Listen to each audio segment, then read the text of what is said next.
आता वळूयात पुढच्या बातमीकडे। आयुष कोमकरची आई निवडणुकीच्या रिंगणात उतरतीये। आंदेकरांच्या उमेदवारीला कोमकर यांनी विरोध केलेला होता। कल्याणी कोमकर आता शिवसेनेतून निवडणूक लढवण्यासाठी इच्छुक आहेत असं कळतंय। प्रभाग क्रमांक 23 मध्ये आंदेकर विरुद्ध कोमकर असा सामना होण्याची सुद्धा शक्यता नाकारता येत नाही। कल्याणी कोमकर यांच्याशी या सगळ्या संदर्भात प्रतिनिधी रोहन कदम यांनी साधलेला संवाद आहे, बघूयात आपण।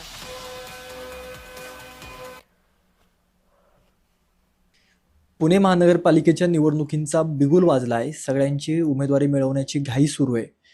परंतु मागील काही दिवसांपासून आपण पाहतोय की पुण्याची गुन्हेगारी जी आहे ती मोठ्या प्रमाणामध्ये वाढलेली आहे आणि याच गुन्हेगारातून टोळी युद्धातून जो आहे तो गणेशोत्सवाच्या पूर्वसंध्येला आयुष कोमकर नावाच्या एका तरुणाचा खून झालेला होता आणि त्याच आयुष कोमकरची आई कल्याणी कोमकर आता निवडणूक लढवणार आहेत। त्या स्वतः आपल्यासोबत जय महाराष्ट्रवरती एक्सक्लुझिव्ह बातचीत करतायत।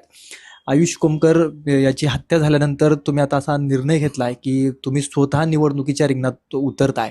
नेमकी काय कारण तुम्हाला वाटतंय, त्यामुळे तुम्हाला असं वाटतंय की निवडणूक लढवली पाहिजे? हो, मी निवडणूक उमेदवारीसाठी इच्छुक आहे। मी फक्त फॉर्म भरलाय, अजून तर काही फिक्स नाहीये। तर अशी चर्चा आहे की आंदेकरांविरुद्ध कोमकर असं काहीच नाहीये, मी त्यांच्यासाठी लढतच नाहीये।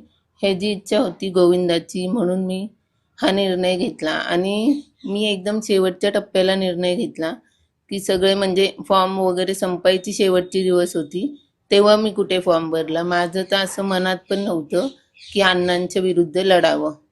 नेमकी निवडणूक ते लढतायत का आणि लढली तर कोणत्या पक्षातून ते निवडणूक लढतायत आणि आंदेकर कुटुंबातील देखील कोणते सदस्य निवडणूक लढवतायत आणि जर का त्यांनी देखील लढली तर आंदेकर विरुद्ध कोमकर असा सामना पुण्यामध्ये पाहायला मिळणार का, हे देखील तितकंच महत्त्वाचं आहे।